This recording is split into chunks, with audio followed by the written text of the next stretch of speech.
ከልጅነትሽ እስካሁን አብሮሽ ያለ ባህል ድሮም የነበረሽ እና ደግሞ አሁን ድረስ ያለሽ ባህል ምንድን ነው? እሺ ሶሻል ነገር ላይ ይመስለኛል በቃ ሰው ሲሰበሰብ ምናምን ወዳለው ድግስ በጣም ወዳለው ዘመዶች ሁሉ የሚያጨበጭቡት ጉዳይ ነው እና ሶሻል ነገር ይሄ ድግስ ሰው ሲሰበሰብ ከመውደድ የተነሳ ድሮ እንዳስቀው ግን ሆቴል ማናጀር መሆን ፈልጋለሁ። ሰው ሲበላ ሆና ቸርቻቸው ደስ ስለሚለኝ ያ ወንሻውን አለንኩ። በዓለም ላይ ያሉ ሁሉም ህፃናት መቀመጥ ከመልመዳቸው በፊት ይገላበጣሉ፣ ከመቆም በፊት ይቀመጣሉ፣ ከመራመድ በፊት ዳዴ ይላሉ፣ ከማውራታቸው በፊት የተለያዩ ድምጽ ያወጣሉ። ለምን እንደሆነ አስባችሁ ታውቃላችሁ? በዛሬው ክፍል ህፃናት በተመሳሳይ መንገድ ለማደጋቸው ምክንያት የሆነውን ልታስቃኘን ጸጋ አብራን ትገኛለች።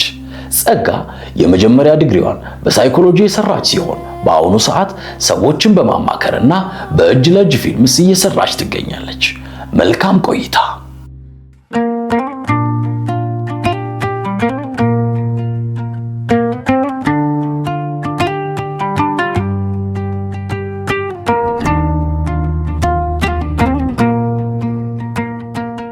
ዲቴል አሜሪካዊ የሆነ አሜሪካ ውስጥ ደግሞ ተወልዶ በማደጉ የተለያዩ ወቅቶችን እያየ ያደገ ሰው ነው እና በጋን፣ ክረምትን፣ ስኖ እነሱን እያየ በማደጉ እያንዳንዱ ወቅቶች የራሳቸው የሆነ ውበትም የራሳቸው የሆነ ደግሞ ፈተናን ያስተናግዳሉ ይላል።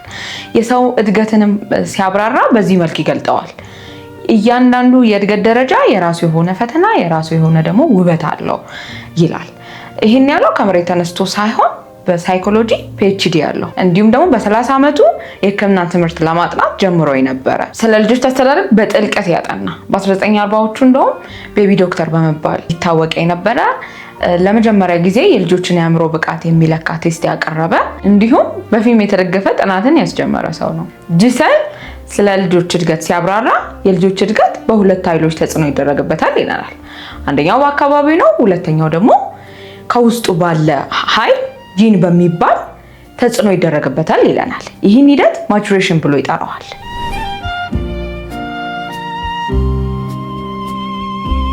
በእርግጥ ስለ አካባቢም ትንሽ ያነሳል። ለምሳሌ አሁን አንድ ህፃን በእናቱ ሆድ ውስጥ የስሉ ሙቀት ወይም ደግሞ ከእናቱ የሚያገኘው ኦክሲጅን ለልጁ ይጠቅመዋል ይላል። ግን የቱ ቀድሞ ይደግ የሚለውን አይወስንም።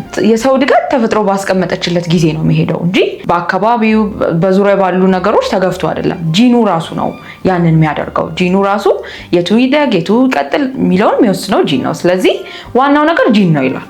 እንደውም ይሄን በምሳሌ ሲያነሳ እያደገ ባለ ጽንስ ውስጥ መጀመሪያ ስራ የሚጀምረው ልብ፣ ከዛ በኋላ ማዕከላዊ ነርቭ ሲስተም ማለትም አእምሮ፣ ስፓይናል ኮርድ እያለ ይቀጥላል። ስለዚህ ልክ ከተወለድንም በኋላ ይሄው ስርዓት ነው የሚቀጥለው። መጀመሪያ ከንፈራችንን ማንቀሳቀስ እንችላለን፣ ምላሳችንን፣ ከዛ አንገታችንን፣ ትከሻችንን እያለ ይቀጥላል። ይህ ሂደት ለሁሉም ሰው በጂን አማካኝነት ቅደም ተከተሉን ጠብቆ መሄዱ አይቀርም። ስለዚህ ጂን ነው ከተወለድንም በኋላ ሳንወለድም በእናታችን ሆድ ውስጥ ሆነን ጂን ነው ሁሉን ነገር የሚሰራው። መቼም እስካሁን ጂን ምንድነው ጂን እያላችሁ ነው።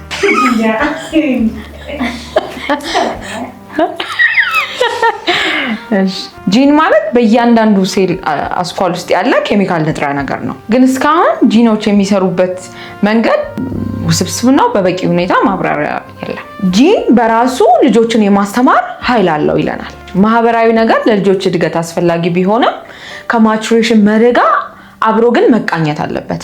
ያለ ተፈጥሮ እቅድና ጊዜ ልጆችን ማስተማር ተገቢ ነው ብሎ አያምንም። ስለዚህ በጂን አማካኝነት በጊዜ ሂደት ልጆች መሆን የሚገባቸውን መሆናቸው አይቀርም ይላል። ይህን ያለው ዝም ብሎ ሳይሆን በሁለት መንትዮች ላይ በሰራው ኤክስፐሪመንት ነው። አንደኛውን መንታ ደረጃ መውጣት እንዲችል፣ መቆም እንዲችል፣ መራመድ እንዲችል የተለየ ልምምድ እንዲያደርግ አገዙት።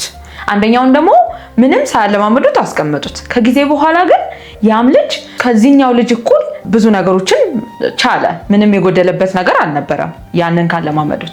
ከዚህም ተነስቶ ልጆችን ያለ ጊዜያቸው ብዙ ነገር እንዲችሉ ለማለማመድ መሞከር ልጆቹም ላይ አሳዳጊዎች ላይ ከባድ ጫናን ይፈጥራል። በጊዜው መሆን የሚገባቸው በጂን አማካኝነት መሆናቸው አይቀርም። ባህሪያችን ራሱ በማቹሬሽን መርህ መሰረት ነው የሚቃኘው ይለናል። እያንዳንዱ ነገር በሂደት ነው የምንለወጠው፣ በሂደት ነው እያንዳንዱ ነገር የሚሆነው ይለናል። ለምሳሌ ሁላችንም መቆም ከመልመዳችን በፊት ተቀምጠናል። ከማውራታችን በፊት የተለያዩ ቃላቶችን ለማውጣት ሞክረን ጮኸናል። ለሌሎች ማሰብ ከመጀመራችን በፊት ራስ ወዳድ ነበርን። ራሳችንን ከመቻላችን በፊት በሌሎች ጥገኞች ነበርን። ስለዚህ ሁሉም ባህሪያችን፣ ክህሎቶቻችን ተፈጥሮ ባስቀመጠችው ጊዜ በሂደት ነው የሚሆነው። ጂሴል የእድገት መርህ ብሎ ካነሳቸው ውስጥ ሶስቱን ለመዳሰስ የመጀመሪያው ውሃ። የምንለቃቸው ቪዲዮዎች በቀላሉ ለማግኘት ሰብስክራይብ ማድረግ እንዳይረሱ። ሐሳብ አስተያየቶን በኮመንት መስጫው ስር ያስቀምጡልን። በተጨማሪ በዚህ ኢሜል ሊያገኙን ይችላሉ። ወደ ቪዲዮው እንመልሳችሁ። ምን ያልኩ ነበር? የእድገት መርሆች። እሺ፣ የእድገት መርሆች ብሎ ከሚያነሳቸው ውስጥ አንደኛው የሁለትዮሽ ጥምረት ነን ይለናል። ሁለት አይን፣ ሁለት እግር፣ ሁለት እጅ ያለንን ይለናል። ሁለተኛው ግን የሁለትዮሽ ጥምረት ብንሆንም ወደ አንዱ ግን ማዘንበላችን አይቀርም። ሁለቱንም እጆቻችንን ልንጠቀም እንችላለን፣ ግን ፋይናሊ ወይ ግራኝ ወይ ደግሞ ቀኛችን የምንጠቀም ሰው መሆናችን አይቀርም ይላል። ሶስተኛው ግን ይሄም ቢሆን ተፈጥሮ ደግሞ ራሱን የመቆጣጠር ባላንስ የማድረግ አቅም አለው ይላል። ለምሳሌ አሁን በ3 ዓመቱ ረባሽ የነበረ ልጅ በ4 ዓመቱ ሊረጋጋ፣ በ5 ዓመቱ ደግሞ ሁለቱንም ባላንስ አድርጎ የመያዝ አቅም ሊኖረው ይችላል ይላል። ስለዚህ አንድ ቀኛችንን ተጠቀምን ማለት ግራችንን አንጠቀምም ማለት አይደለም። ግራችንንም ደግሞ እንጠቀማለን። ተፈጥሮ ራሱ ሬጉሌት እንድናደርግ ይረዳናል። እንደውም አንድ ጊዜ አሁን ከልጆች ጋር እኛ ስንኖር አሁን በዚህ ሰዓት ይብሉ፣ በዚህ ሰዓት ይተኙ እያልን እንደምናስተኛቸው ሳይሆን ልጆች ራሳቸውን ሬጉሌት ያደርጋሉ ወይ ራሳቸው ተፈጥሯቸው ራሱ መተኛቸውን ጊዜ ያሳያቸዋል የሚበሉበትን ብለው ተዋቸው። ከዛ በኋላ ልክ መጀመሪያ አካባቢ ልክ አልነበረም፣ አይበሉም አይተኙም ነበረ።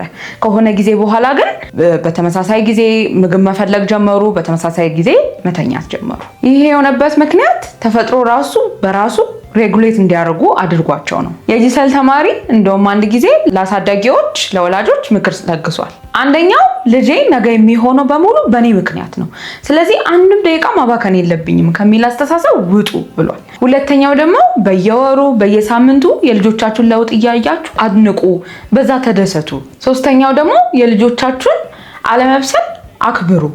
ለምሳሌ አሁን ዳዴ ሲል ለምን አልተራመድክም እያላችሁ ፑሽ አታርጉት፣ አክብሩ። ነገ መራመዱ አይቀርም፣ ነገ መሮጡ አይቀርም። እንደውም እሺ ከማለታቸው በፊት እምቢ ማለትን ያስቀድማሉ። ስለዚህ አንድ ልጅ እምቢ ሲል ባህሪው መጥፎ ሆኖ ምናምን ሳይሆን የእድገት ደረጃው እሺ ጋር አላደረሰውም። የጂሴል ማቹሬሽን ቲዮሪ ጥንካሬዎች አሉት። በተለይ ባህልን ለማክበር ብቻ ሲባል የልጆች ተፈጥሮ መጣስ የለበትም፣ የልጆች ተፈጥሮ መከበር አለበት። ሁለተኛው ደግሞ ወላጆችና አሳዳጊዎች የልጆችን ለውጥ እየተከተሉ ለልጆች የሚገባውን ነገር እንዲያደርጉ አበረታቷል። ይህ ማለት ከወላጅ ሳይሆን ከልጅ እንዲጀምር የልጅን ለውጥ እያዩ ከልጅ እንዲነሱ አድርጓቸዋል። ሶስተኛ የእኛን ጊዜ ሳይሆን የልጆችን ጊዜ እንድናከብር በጣም አበረታቶናል። ልጆች የራሳቸው ጊዜ የራሳቸው የለውጥ ጊዜ እንዳላቸው እንድናይ ያደረገ ቲዮሪ ነው። በዚሁ ልክ ደግሞ የሚቀርብበት ትችቶች ነበሩ።